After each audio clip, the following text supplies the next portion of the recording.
with network television. Um,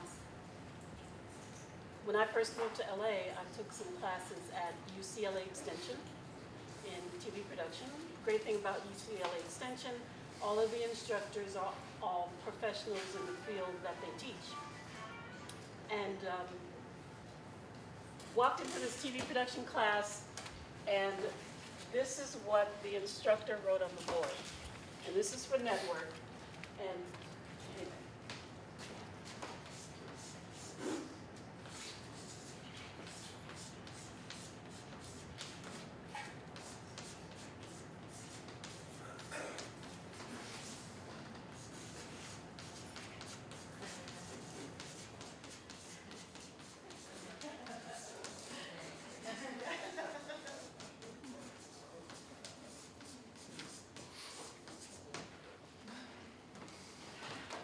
If you understand that television is the filler between commercials, you understand what's on TV, on network especially.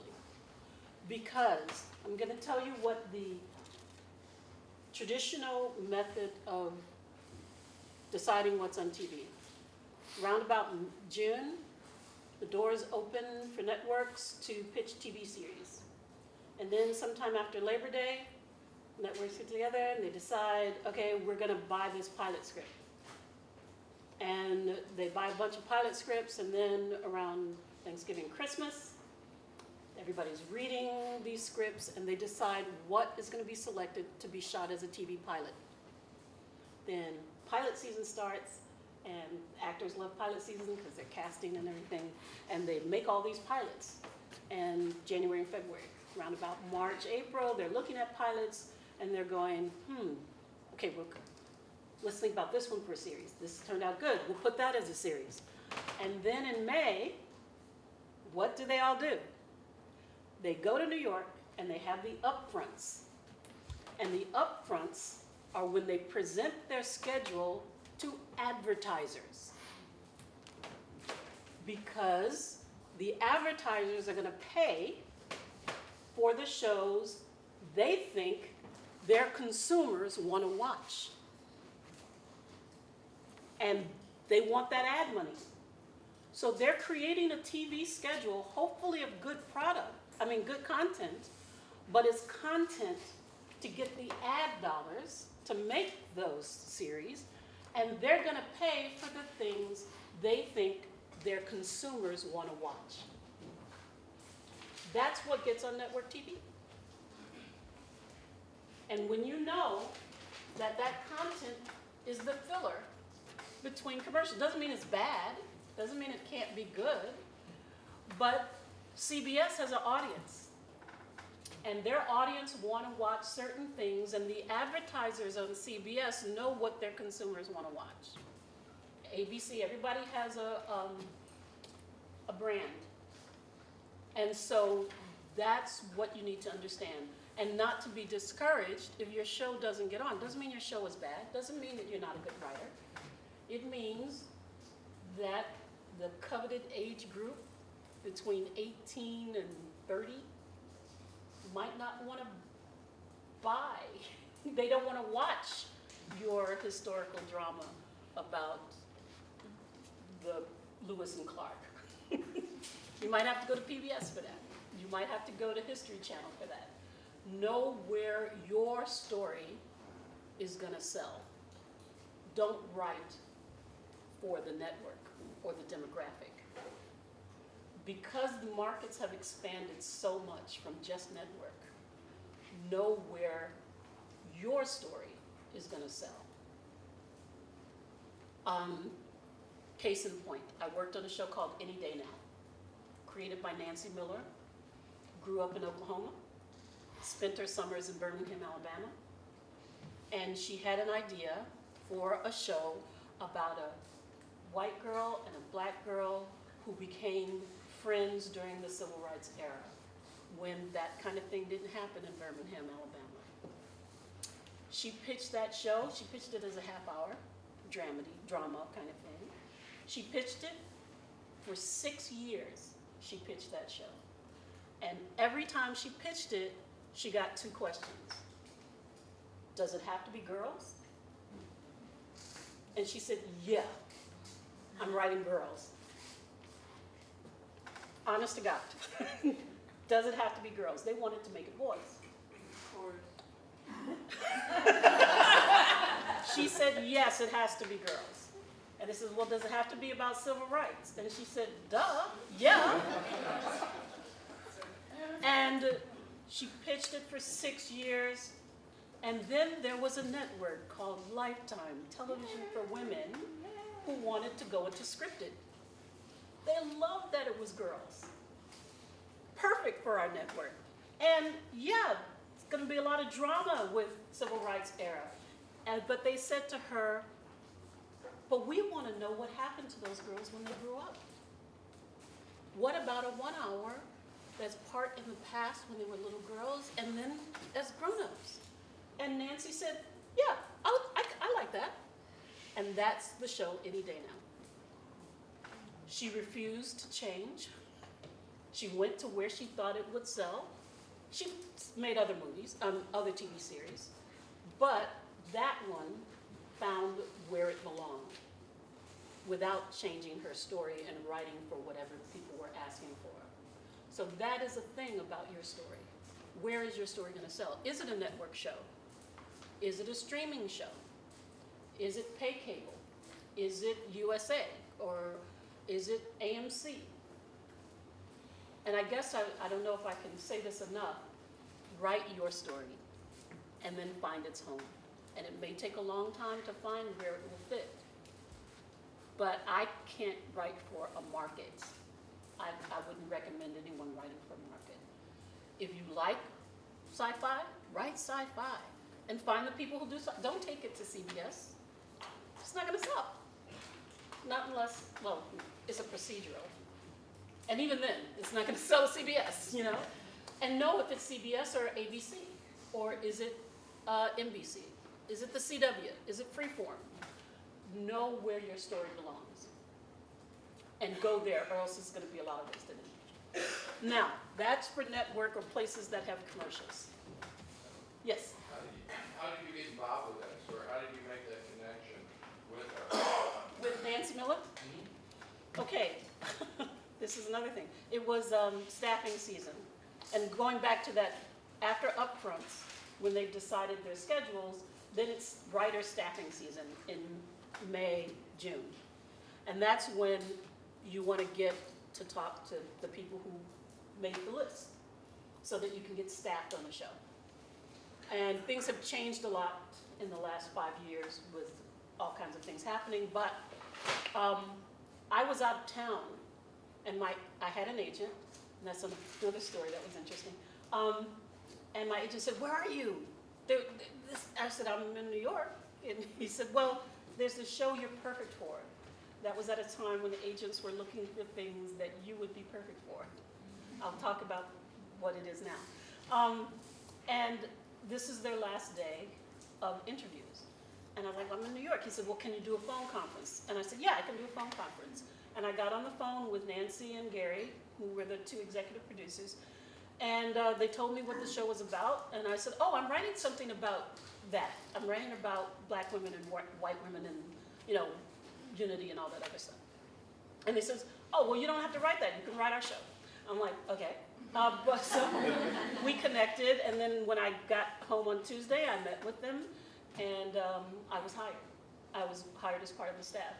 Now, Nancy is a white woman from Oklahoma City, but she's very interested in telling whole stories. Some of them focus on race, and that's what Any Day Now is.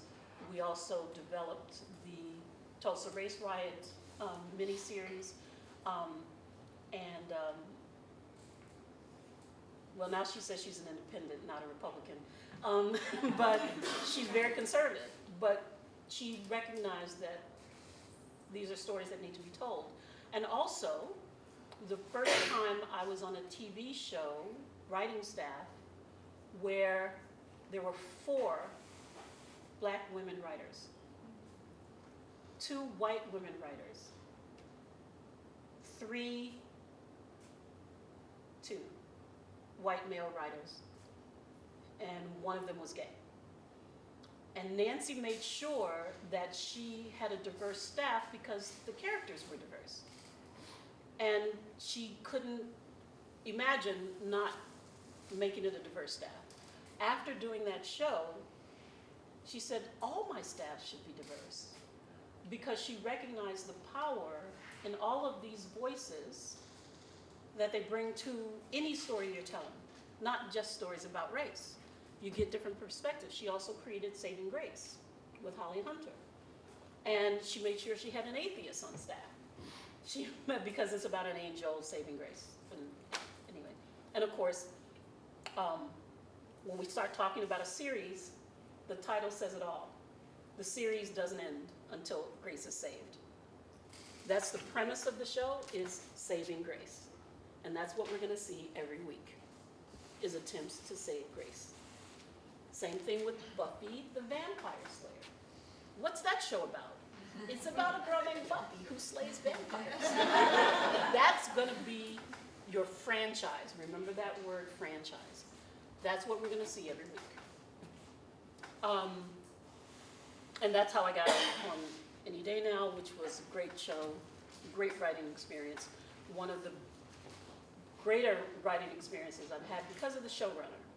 And that's another thing to talk about, the quality of your writing experience. Who watched Touched by an Angel? Oh, great. I worked on Touched by an Angel. And people would say, well, I'd love to write for that show. I said, oh, no. Watch that show, enjoy that show. Don't work on that show. I'm not going to say anything. It was not a happy writing room. But the product spoke to millions of people. So watch that show, enjoy that show. My Lyft driver loved that show, and he would say, oh, I'm fangirling now. I'm in the car with a writer from that show. I'm like, okay, cool. So was that show Act 2? That was Act 2 show? Oh, for But the Christian results thing? was- Yes, in fact. Yeah. I was gonna ask if you could kind of talk about, in general terms, what makes a writer's room a great place versus a writer's room that's not. It's not. It all depends on the showrunner. And we'll talk about that as well. Remember that. If I forget, remember. So, that's network. But let's look at shows that, you can look at any show on Stars. And it's a certain tone, a certain kind of show that's on Stars. There's a certain kind of show that's on USA. There's a certain kind of show on AMC. They all have a brand of the kinds of shows they do. Netflix, now the streaming is throwing everybody into all, it's like that. But Netflix has shows that are different than Amazon's. They have different than Hulu. And as far as writing it and TV structure, that's what's important for you as writers to understand. And knowing where your voice is going to be heard. Are you a Netflix writer? Are you a Stars writer? Or your voice, where is your voice going to resonate in what you do? And that's what you're aiming for. So if you haven't written, and a great question asked, if I want to write for TV, do I have to live in LA? And it's like, yeah. If I want to be a screenwriter, you don't necessarily have to live in Los Angeles. You might have to visit a lot, but you don't have to live there. TV is produced in LA. There's some production in New York, and there's some production, if you're talking about Netflix, TV, all those big things, some shows shoot in New York. A lot of the Law and Order things, you know. But basically, LA's the place where those things start. So yeah. And you might end up living in Canada if you're working on the show, because they shoot everywhere. But yeah, first of all, if you want to write for TV, yes. You need to, if you haven't worked on a TV show, you want to be able to have scripts to show people, because they need to know you can write. So I was in the Disney Fellowship for Screenwriting and TV. Here's the thing about an agent.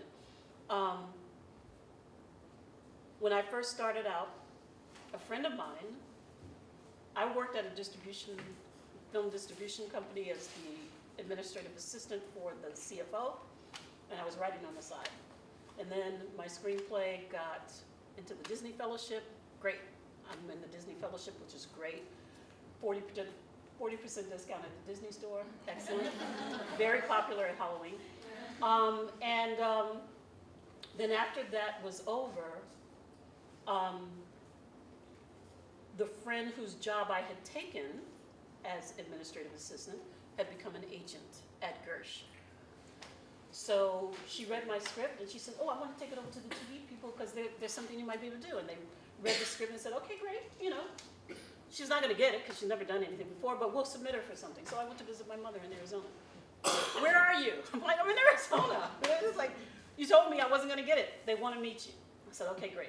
So I go to the meeting, and they asked if I'd ever written any TV. And in that course where this was told to me, one of the assignments was writing Act 1 of an existing TV series, a spec script. And I said, all I have is this. And they said, oh, great, you know the format for a 1-hour drama. You're hired. I'm like, cool. They need to see your writing. You're not going to get a job in TV unless you've written something, which takes us to spec scripts, which are still a thing, even though they weren't for a while, and also original pilots. So a spec script is a script written on speculation of an existing TV series. And you want to write on a show that's pretty familiar. And the reason why a spec script is still important is because when you come onto a show as a staff writer, which will probably be your first job, is they need to know that you're able to apply your talents as a writer and your voice as a writer to fulfill the showrunner, the creator's vision. You're able to use your voice to write all the characters on their show. And your ability to make it sound is like the thing, I got an 8+ on my assignment that I wrote the Act 1 about. It says, this sounds like an episode. You captured everybody's voice the way their voice sounds. I'm like, cool. That's your job. You're not writing your version of their show. You're using your skill and your talent to write a great idea of their show. On any day now, I would read one of Nancy's scripts, and I'm like, why do you even let us write your show? Because she wrote it so well. But it's a collaborative thing, television writing. Actors, directors, production, sets, design. Even if your script isn't perfect, the actors will make it so, because it's coming out of their mouths. So when you're writing a spec script, you want to pick a show. Right now, I'm teaching at Stevens, which has TV and film. My TV students are writing a spec script of Jessica Jones. And the reason they're writing Jessica Jones is because I asked them, what show would you like to work on? If you could write on the show, your favorite show. One wanted to work on Stranger Things, and one wanted to work on some other kind of supernatural sci-fi thing. You don't write a spec script on the show you want to work on, because they'll never read your script. Legal issues. You don't know the show as well as they do, so anything you bring them is like, oh yeah, we thought about that, but no. So don't write a spec script on a existing show that's similar to the kind of show you want to write for. So if you want to write for Grey's Anatomy, then write some other medical drama spec. If you want to write for Law and Order, write I don't know what you write for that one. But that's the purpose of a spec script, and it's good to have one so that they can see that you can write someone else's voice. And what's also popular now, 10 years ago, nobody wanted to see your original pilot. Because there's so much involved in writing television and running a TV show that if you've never done it, they're investing millions of dollars on your show. And if you've never done it, they don't know if you'll be able to run a show. So back then, nobody wanted original pilots. Now, writers do, executives and showrunners want an original pilot because they want to know what your voice is. And they'll decide if your voice will work on their show. The writer of Breaking Bad, he wrote that as an original pilot, and that got him a job on The Sopranos. And then he wrote on The Sopranos, and he had moved up the ranks, because you go staff writer, story editor, executive story editor, producer, consulting producer. These are all pay grades, and they have different names. It's a Writers Guild pay grade kind of thing, and experience. And then you get to co-producer. He had gone up to executive producer, and he says, hey, I have this pilot script. And it's like, yeah, this is awesome, let's do it. Breaking Bad then made history. So have a spec, have a pilot script, and something to know about who has an idea for a pilot? Who has an idea for a series? Okay, now I'm going to ask you what's the difference between a pilot and a series? Pilot is a premise, and a series is an ongoing, I guess, series of stories that can fulfill that premise. Exactly. A lot of people have ideas for pilots, but those pilots don't make a series. Because, as you were saying, the pilot sets up the premise for every single episode that's going to follow. And a lot of people, there's another book, he's also an instructor at Stevens, Bill Rapkin, wrote a book, Writing the TV Pilot. Excellent book. Oops.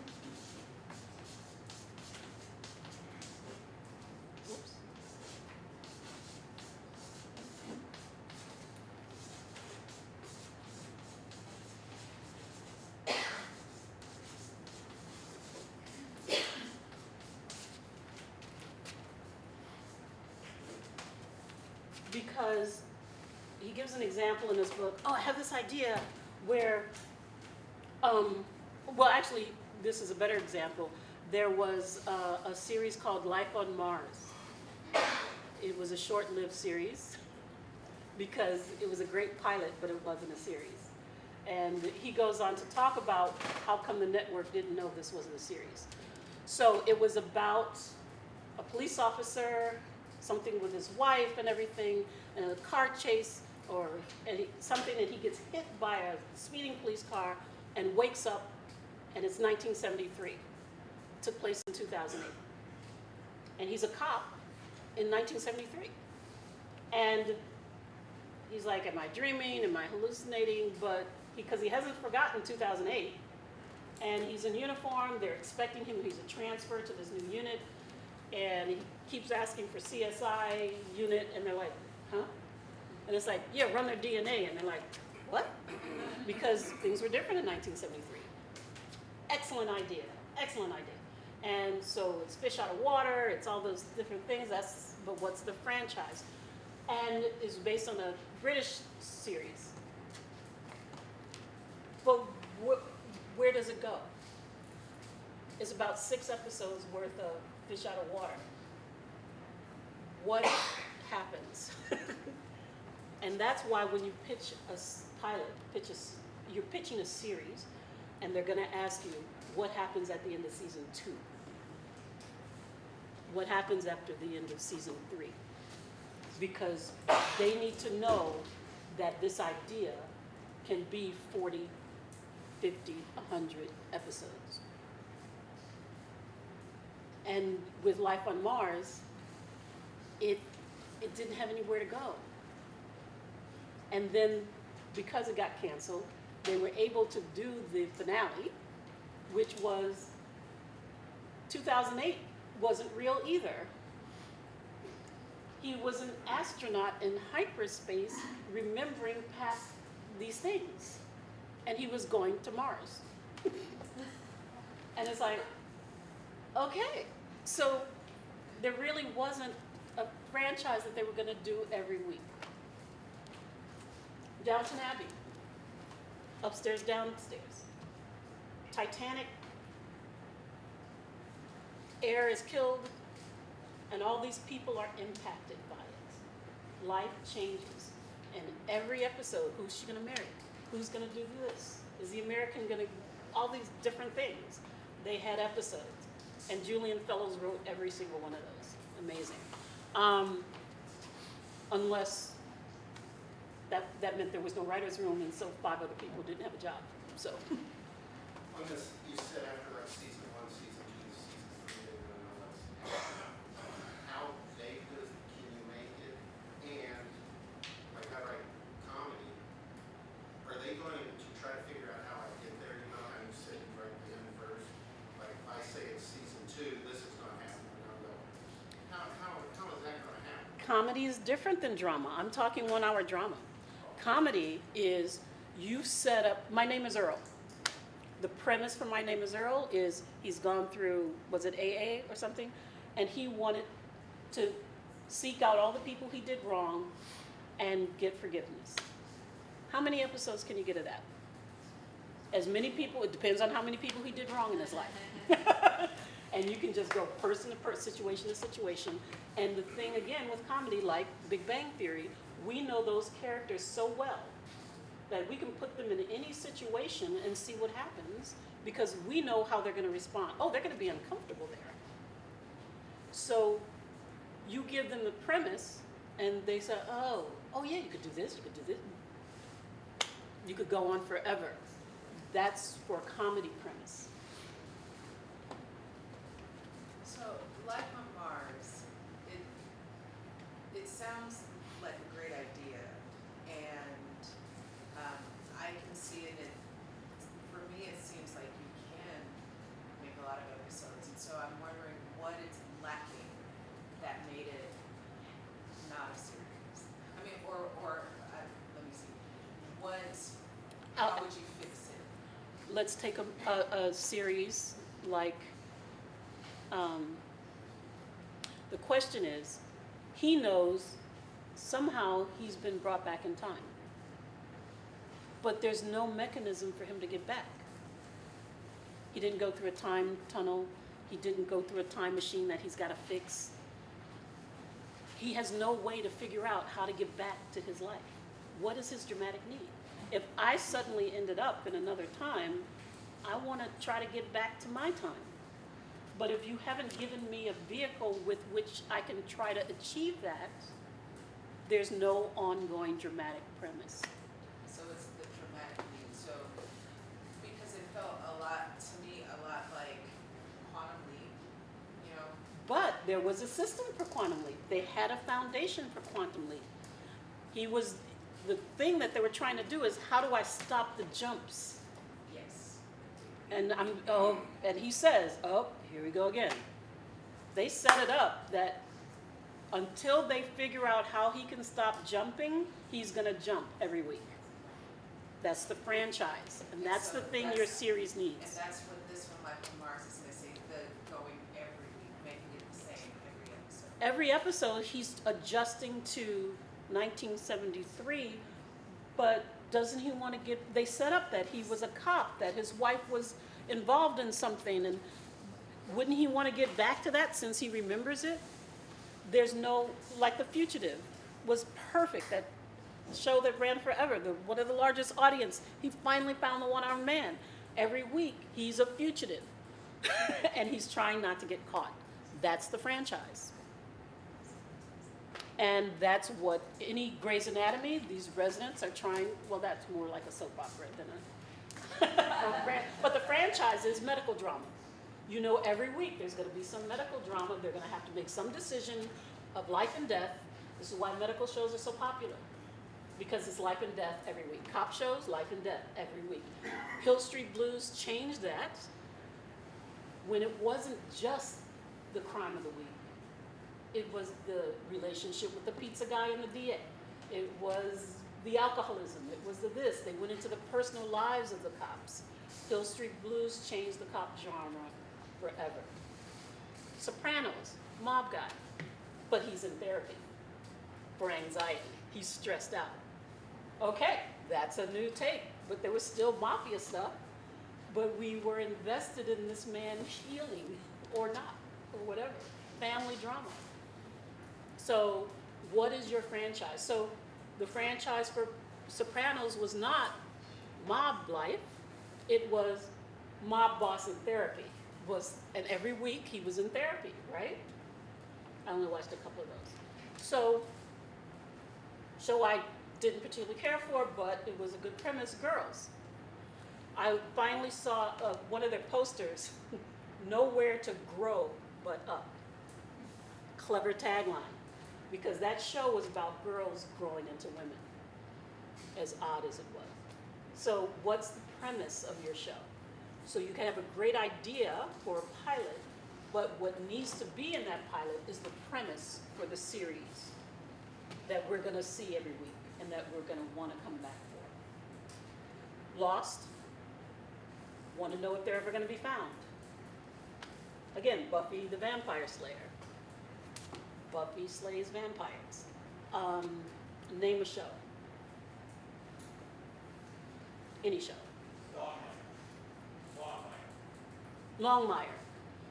Based on a series of books, right? Yes, great guess. Right. So it has a built-in audience. It's a franchise, and isn't that a cop show? It is. Western cop show. Western cop show. Modern one. That's the franchise. Handmaid's Tale, based on a popular book. We know what it's about. They did the book in season 1, and now they have to come up with new stuff for season 2.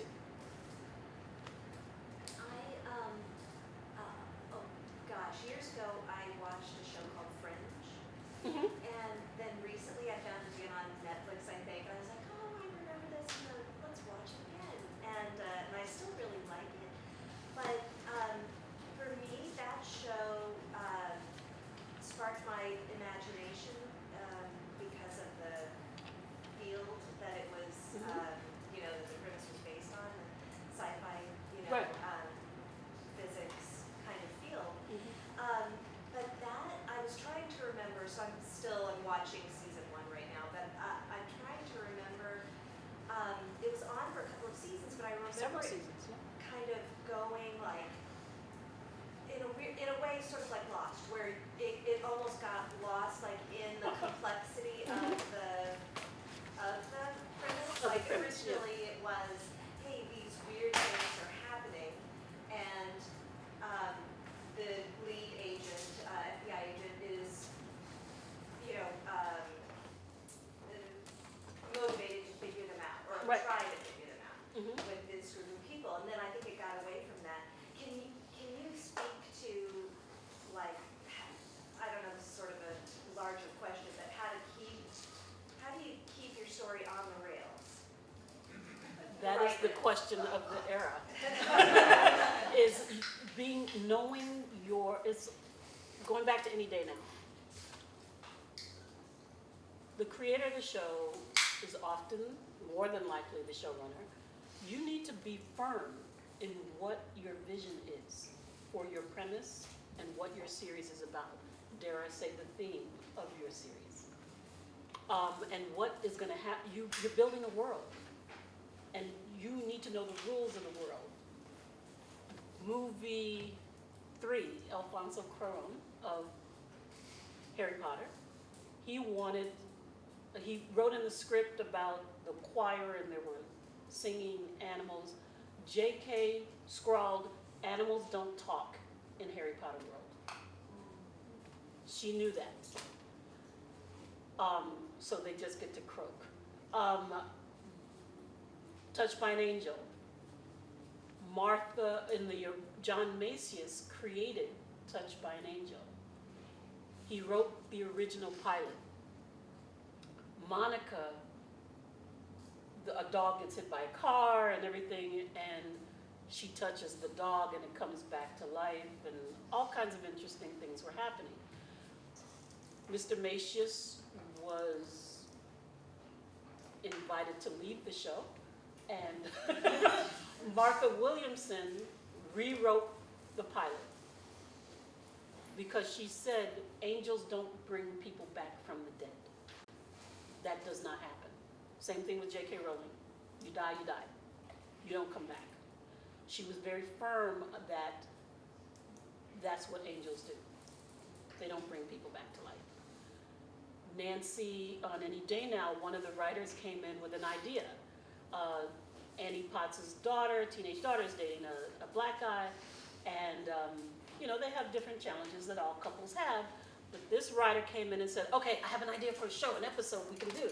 It's like, so she and Johnny, the black boyfriend, they have a fight, and he hits her, and then and Nancy said, no. He said, no, hear me out. She said, no. He said, no, it could work. We can redeem him. She said, no, you can't. That's not happening on my show. I am not having a black guy hit a white girl on my show. There's no way to redeem it. No. And he said, but wait, it could work. And she said, stop. Let's move on. That's not happening. She knew what her show was going to be about. She knew how her characters would react. And she was not going to have that type of violence on the show. So whatever your premise is, know your world. Sometimes, like the comedy show Dharma and Greg, my mother was a big fan of that show. And then they changed, and it became more of a drama. They had Dharma not being silly, and this. It's like, that's not what we signed up for. We signed up for fun and games with Dharma and Greg. Don't give me that. And it faltered, and then it came back, and this, that, and the other. So know your show, and don't. People are watching it for a reason. They like what your premise is. Don't change your premise. If Buffy stopped slaying vampires and demons, that show would be off the air. Right, yeah. So your characters are growing, but only so much. Seinfeld, those characters were the same all the way through. They were not redeemed at the end. Right. It ended that way, and that's the thing with your TV series. Yeah. And this might be a little bit outside the scope, but speaking of Buffy, when you do a spinoff like with Angel, does that spinoff also have to live inside the world of Yes, the it does. original? Yes, but then Angel may have some different rules, but you need to stay true to its original source. I don't watch Better Call Saul. It's the prequel to Breaking Bad, right? And I've just read about it. I haven't seen it. Read about all the TV shows, by the way, as well as read scripts again. But sometimes they're bringing in like some characters that we met in Breaking Bad, who we see earlier. So if you built a universe, stay in that universe. Don't, if it ain't broke, don't fix it. But if it is broke, fix it. So that's the thing about the difference between a pilot and a series is your pilot, as he says, it exists to act as the template for a series that can sustain 22, 50, or 100 episodes. And if your 1 hour drama isn't gonna sustain that, then it's a movie. A pilot is not a movie. It's not closure. What it is at the end of that pilot is like Scandal. It's like she's a fixer, and she fixes people's scandals, but she's got the biggest scandal of all, and she's going to keep it a secret or not. At the end of that pilot, she's gonna, and it's called Baby, because when the girl who is accusing the president, she said, yeah, he calls me baby, and that's when she knew that the president lied to her, because that was his pet name for her. And she says, I'm gonna take on her case, and I'm coming after him. He's not my boss anymore. Bing. Premise for the whole series, she's a fixer, and there are plenty of things to fix in DC, and the ongoing conflict with the President of the United States and her scandal. Set up, we saw that every week. Mm-hmm. Is because TV shows go on and off all the time. Yep. Like, when you're submitting like sample or just art specs, does it matter how old the television is? I know to a certain extent. Yes, it does. Like, you can't do Yes, it does. Gunsmoke, but like. Unless, okay, so you want to do a spec script of a current TV show.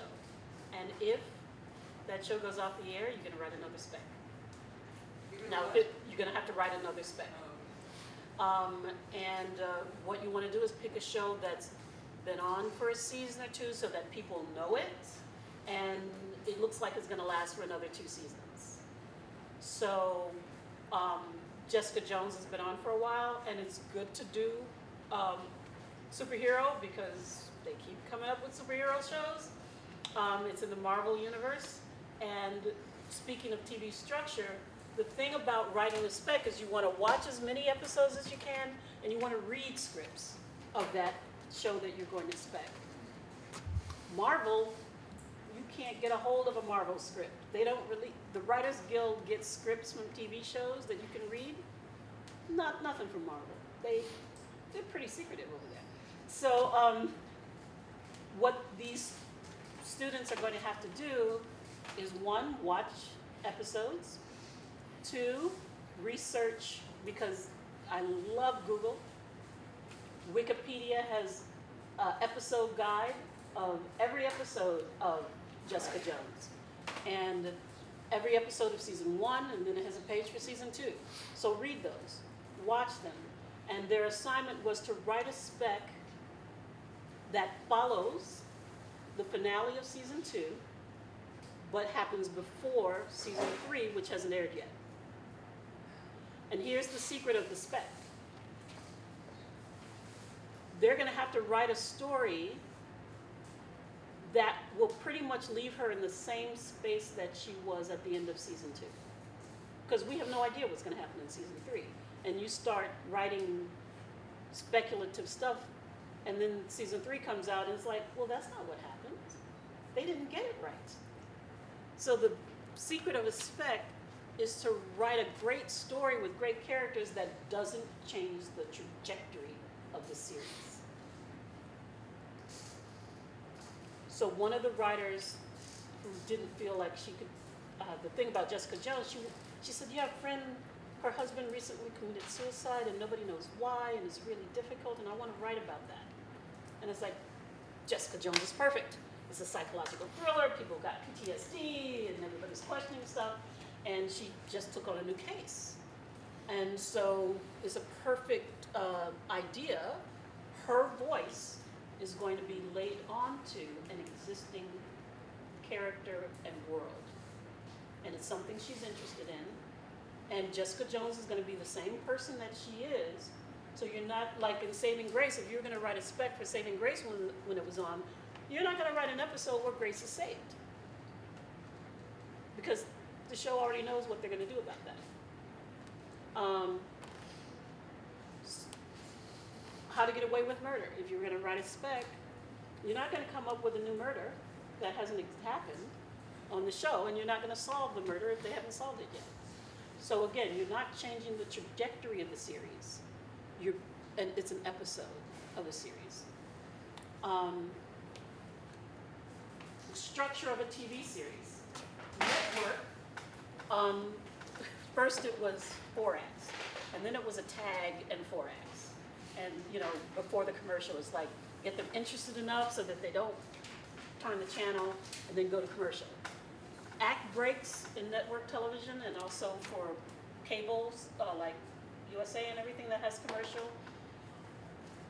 The goal of breaking it into acts is to end with a cliffhanger so that they come back to your show. And don't give up.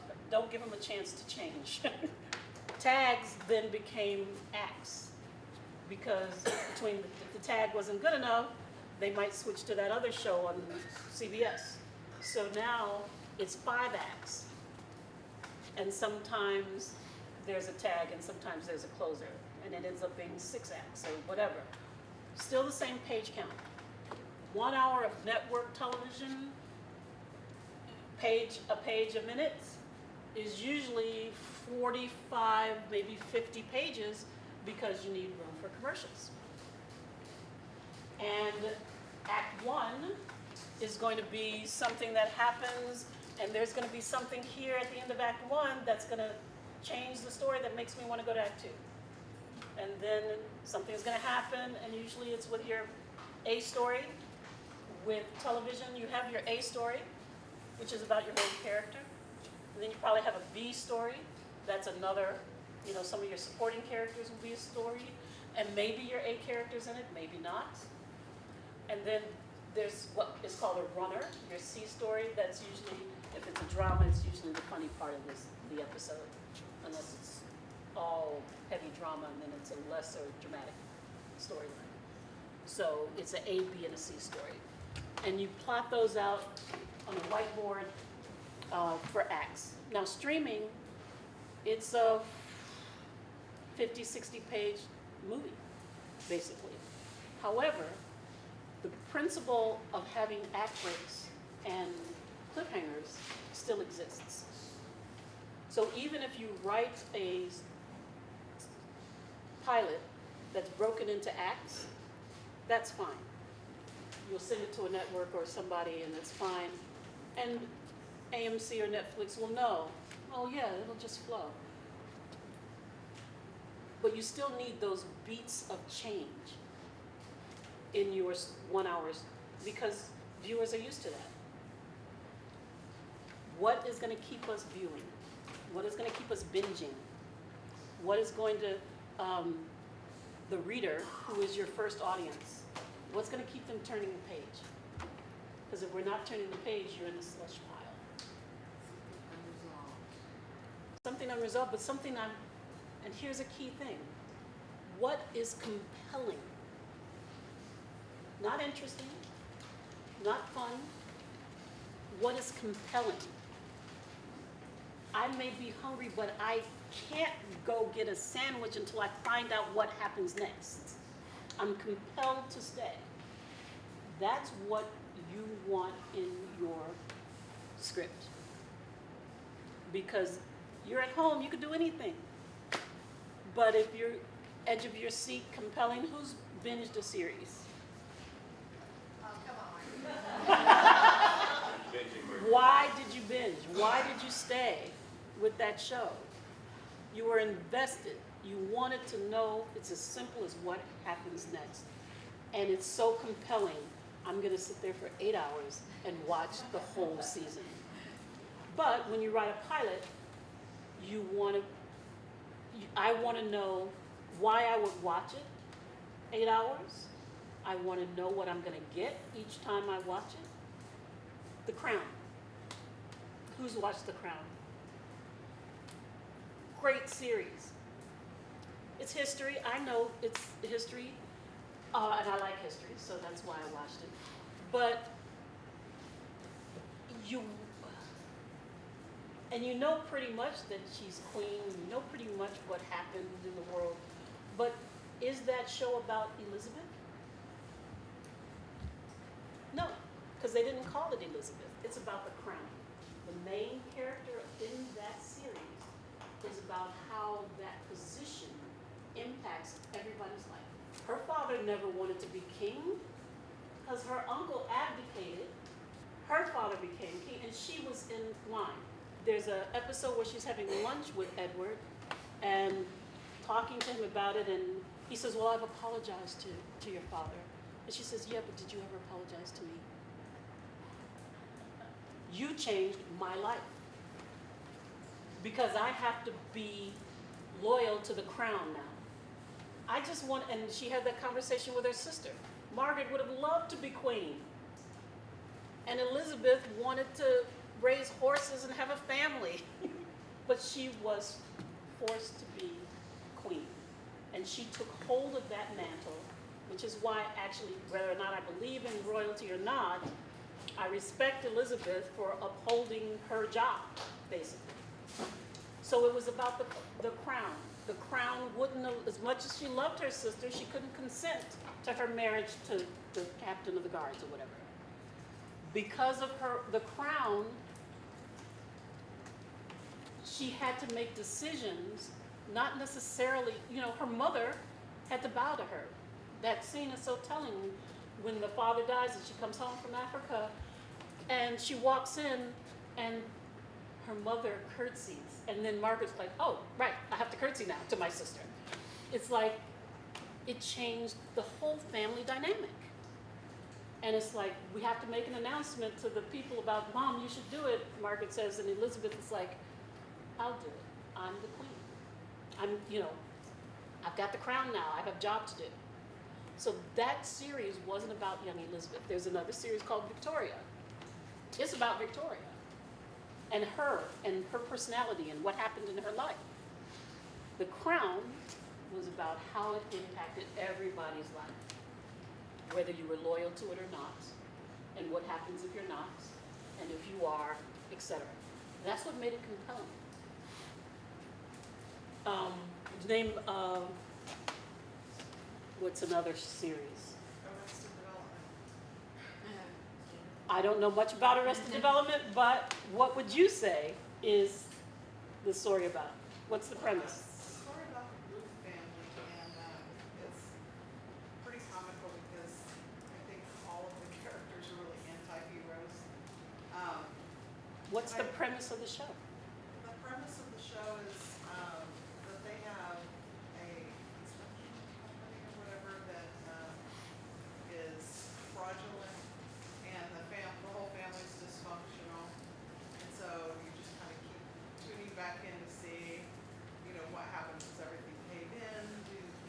What happens to the characters? Are they ever going to develop?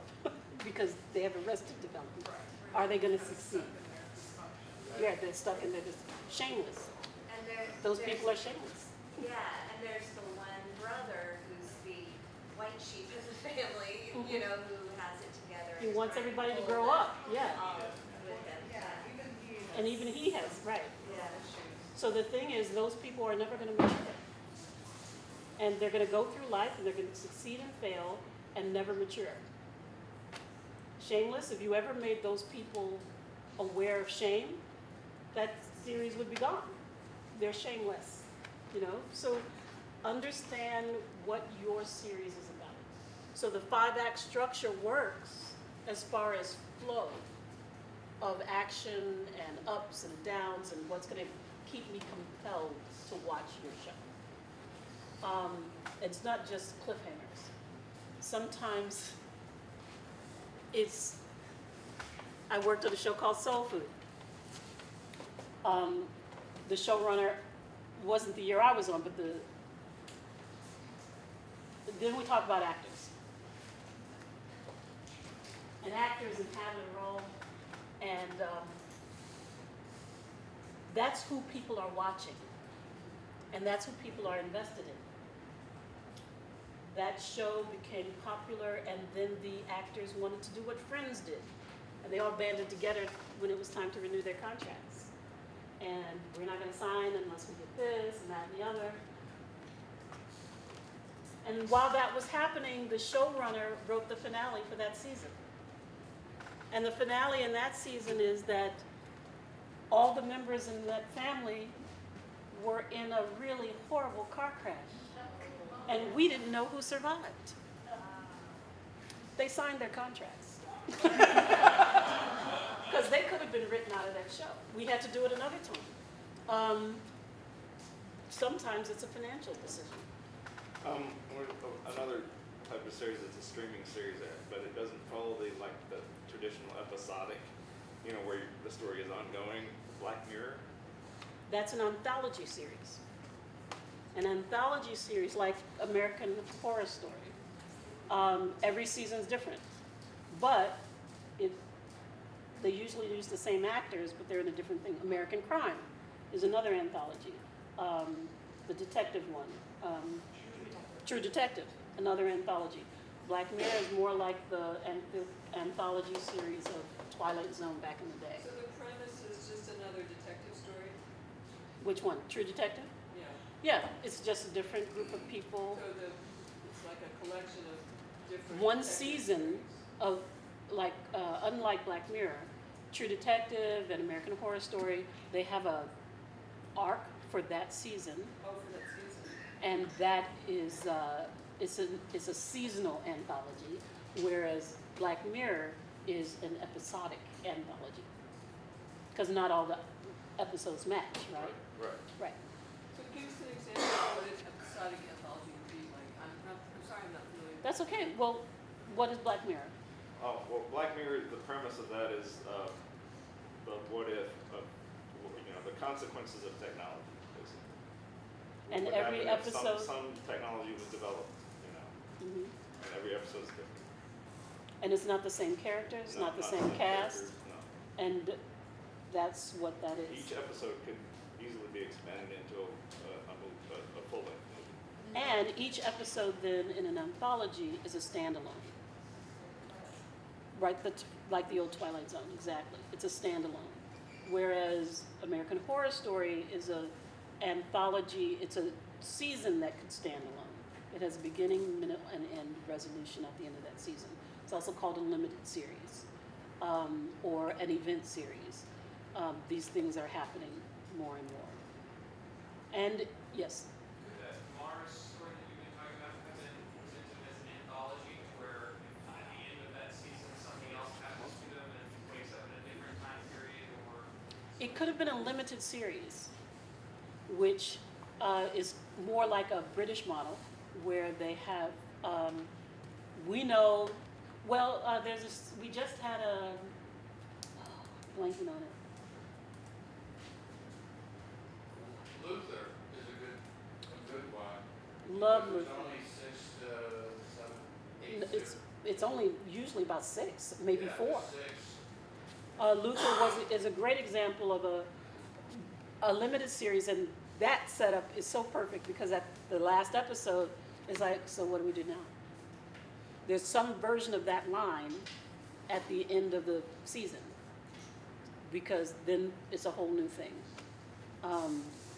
24 was a great limited series, but ongoing limited series. It's a day in the life. I won't give all my opinions about it. Have you ever watched Preacher? No, I have not. I think it's kind of in its own odd category, but it may be an anthology because at the end of the first season, the town that the whole thing took place in blew up, and they were like, where do we go next? Then they go to New Orleans, and then we have a whole new story with the same characters, but all along there are new people coming, and it's Here's my question for you. What network distributes Preacher? I think it's AMC. AMC, not a network show. AMC is doing in a way, they're changing the premise, and they're letting you know they're changing it.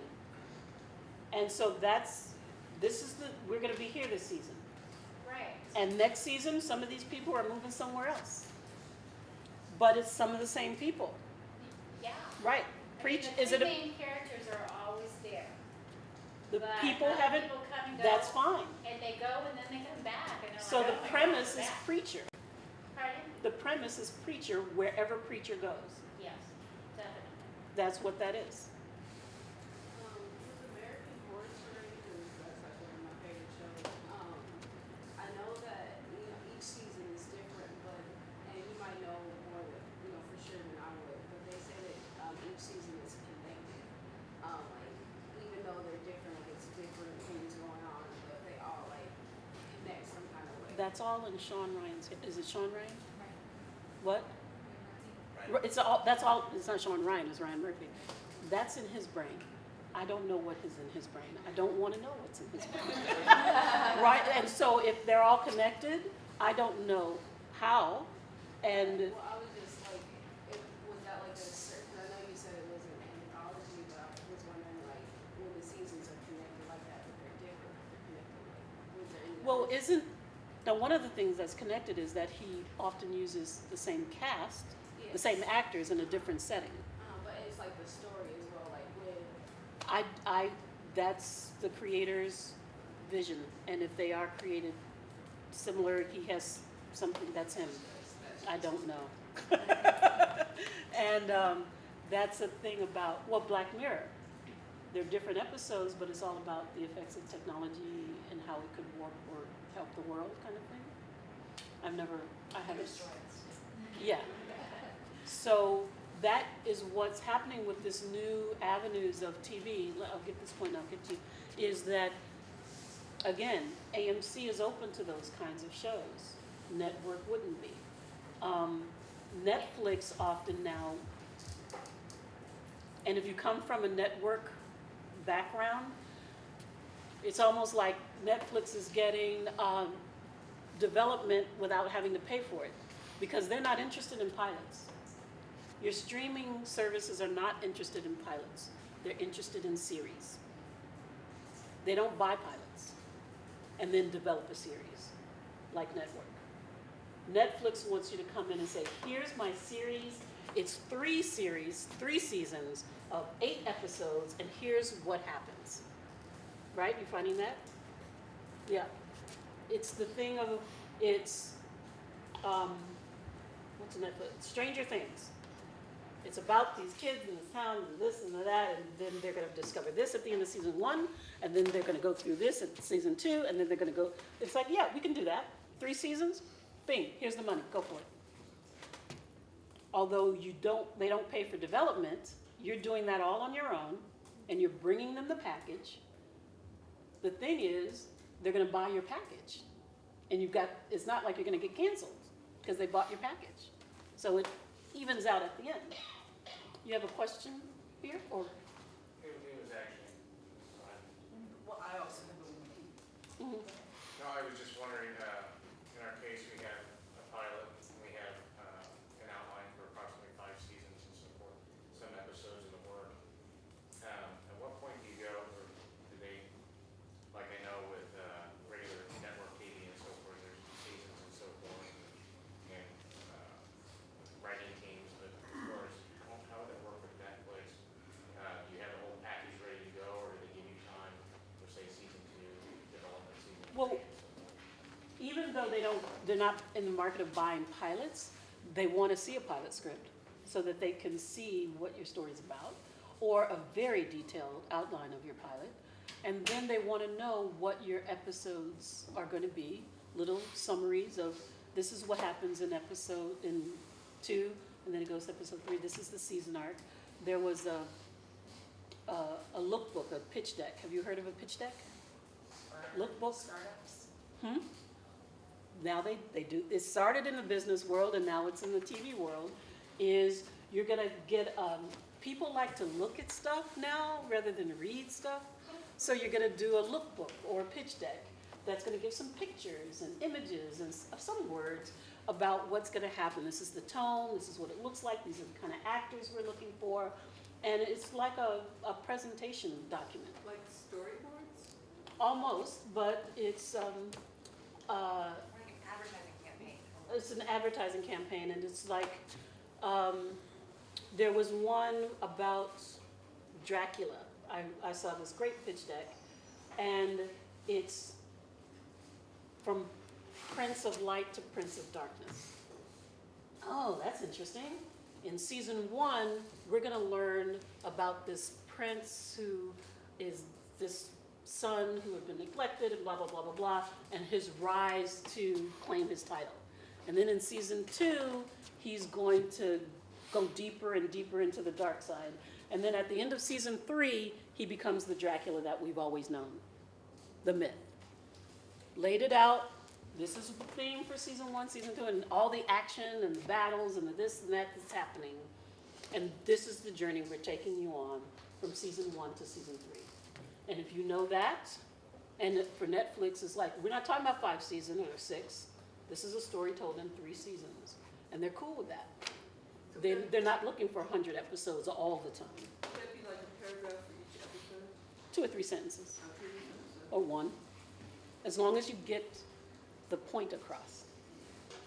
Be concise and evocative. Valerie, I can actually stand in the Okay.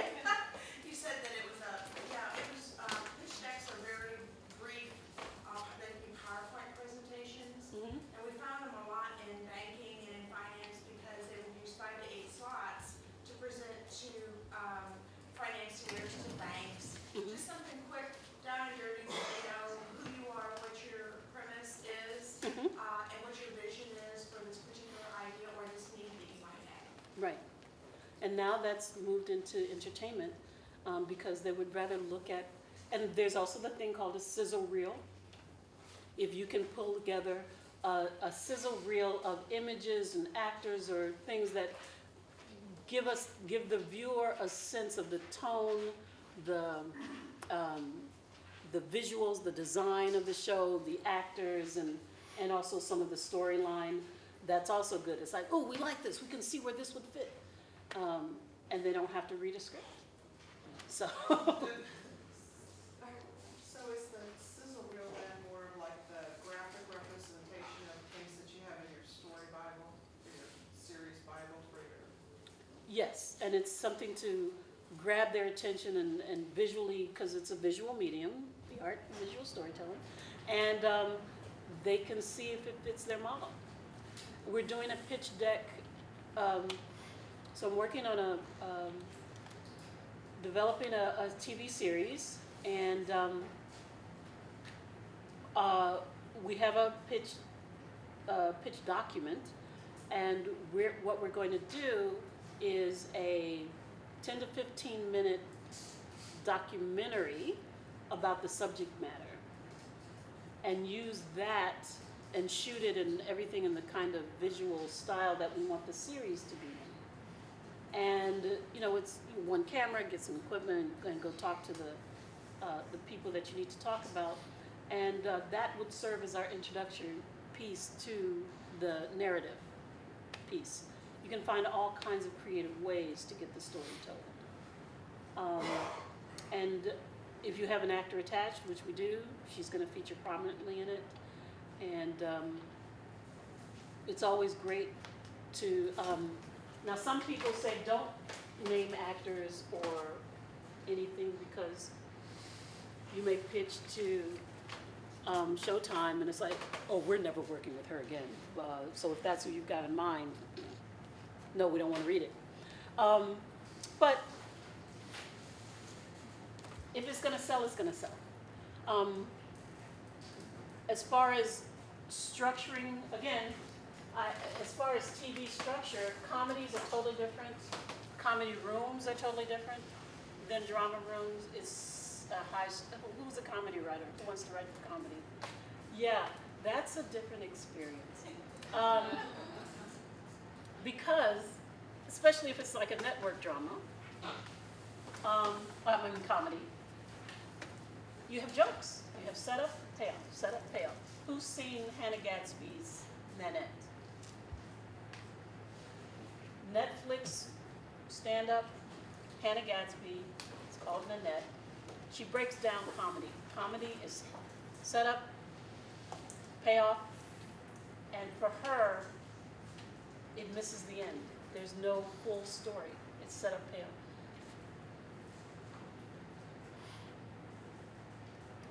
That show, Nanette, is a beautiful piece of work. She takes you places with her comedy and with her drama, because she talks about being lesbian and how they're coming out to her mom or not coming out to her grandmom, and or a story where a guy thought she was hitting on her girlfriend and everything. And she gives you she says you create tension and then you release the tension. You set up the joke because you're creating tension, and then you give a surprising twist to let out. But then you miss the full story. And even though it's a funny story about coming out to her mom, you don't know what the end was. And she's telling you the end. I'm not going to tell you. The situation here, it's a setup, tension, pays up, and then she's going to tell you what happened after that. And it's not funny. And it's about not denying the full story. And she needs to tell full stories. And her premise is, I'm going to quit comedy because I need to tell the full story. And as writers, the structure of her show is brilliant. It's a theater piece, in fact, I call it. But I recommend it. If you have Netflix, watch it. It's brilliantly written. What's our time? We should wrap up. Oh, okay. You hear the tummies growling? Well, I heard mine. But I would like to, any other questions, because I feel like we just tapped the surface. We spoke with someone in the industry, and it's supposed to be pretty accomplished. And one of the things he said that we had a discussion about was copyright, even though he may get copyrighted service. In his professional opinion, he said often Hollywood perceives that as being amateurish when you register new writers, register something under their copyright.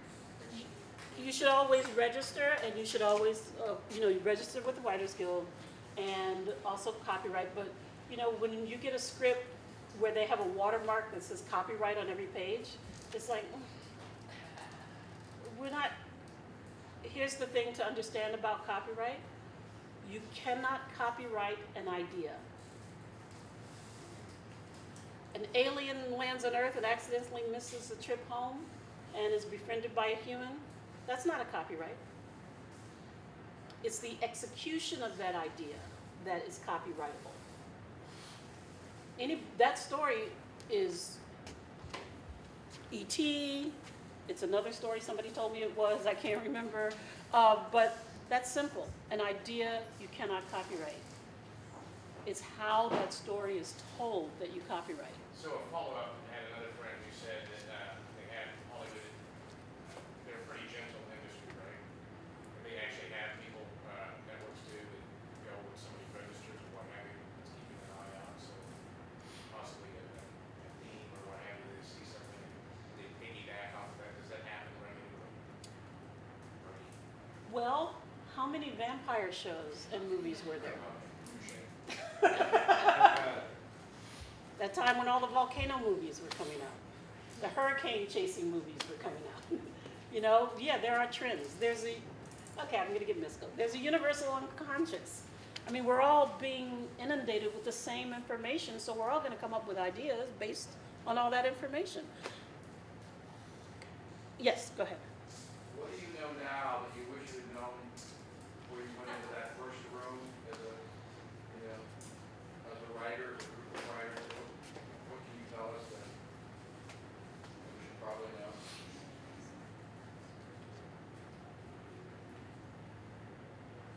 Well, writing for TV is, and not in comedy, but in drama, because comedy is all about making your main characters look stupid and doing stupid things. That's comedy. Comedy's mean. We were talking about a show, Detroiters. And the guy from Missouri is about a funeral, his wife dies, and in the end he's the sad sack guy. And in the end of the thing, he blows himself up because he doesn't know how to work a stove. And I'm like, it was kind of funny, but it was like, that's mean. But the next time I turned on my stove and it was clicking, and I didn't get a lighter to go check and see what was wrong, which is what the character did, and blow myself up. And I laughed. It's like, we laugh at mean things. We do. And I don't have the heart to do that to my characters. But as a writer, what I learned is that I'm there to service the main characters. I wrote an episode of Any Day Now, and I learned on that episode, because I was so invested in the guest character, that it wasn't about the main character and what the main character learned. And that's the thing. You can bring in some really exciting guest characters, but they can't have more of a stake than your main characters. Their purpose there is to serve a growth or a revelation or a new level of understanding of your main character. So even though SVU, you know what they're doing, but how does this case impact your lead investigator? It's topical, drawn from the headlines, but how does it impact your main character? They need to be, you're invested, but they need to be invested in the resolution of that case in some way. It needs to emotionally or dynamically change them in some way. That's something I had to learn about that. And also, going a bit to the copyright thing, years ago there was a show called Soap. Funny show, love that show. Yeah. And I'm watching the show, I'm sitting in Chicago, I'm not even in the business. And I'm sitting there and I'm going, oh yeah, you know what's missing? Because I was an actor, it's like, there are no black women on this show. They need a black woman on this show. And you know what? She should come in as Tony's girlfriend, because he doesn't have a girlfriend. 2 weeks later, I watched the show, there's a black woman at the cemetery, and she meets Tony and becomes her girl. I'm like, I don't know anybody in Hollywood. I was just sitting there watching the show, and I knew the show so well that I obviously came up with a storyline that we're thinking about. You're obviously destined to be a TV writer. So nobody, and I could have said, they stole my idea. No, they didn't. So when you think someone stole your idea, ideas are everywhere. It's how you tell that idea that belongs to you, not the idea itself. Yeah. Just before the break for lunch, I'd like Lenita's question about the showrunner. You touched on it already, but is there anything more you want to say about Yes. a good showrunner who runs their room? Nancy Miller, I always bring her up because she's an ideal showrunner as far as writers are concerned. When we first started on Any Day Now, she said, look, I hired you because I do not want to write every episode. I don't want to rewrite episodes. I'm depending on you as your writers to do that, and I'm not producing every episode. You're going to be on set producing every episode you write, because I got things to do, and I don't want to be on set every day. That's a delight to have a showrunner. Because you're learning, you're growing, you're working with, you're in casting, you're in location scouts, you're doing all the stuff. You're producing the episode you wrote. And if there's a question, of course Nancy has the final say. But that is an ideal situation as far as I'm concerned as a writer on a TV show. You may have, and I won't mention names, a showrunner who will gather her writing staff at the conference table who's writing her episode, and she says, I'm writing, so here's how I work, and this is how you come up with that, and we're sitting there watching her write. Hello, we could be breaking a story, but we're watching you write. There's a showrunner, and he was very upfront about it, David Kelly. He rewrites everything. He has this thing, he has to, and he writes it on yellow pads. He met with the people the writing team that wrote Party of Five. He said, I like your stuff, but I'm gonna rewrite you. So, however, I like this idea, I'll executive produce it. That's actually ideal. But he knew that the way he ran a room would not benefit this writing team, and had the good grace to warn them. But he rewrote everything. Some showrunners like to put their name on every episode because they were involved in the story, breaking the story. And you don't get the full credit. That's money, okay?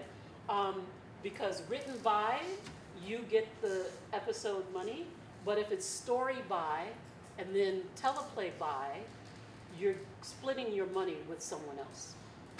And some executive producers always have themselves in story by, so they get some of your money when you're breaking all the stories together.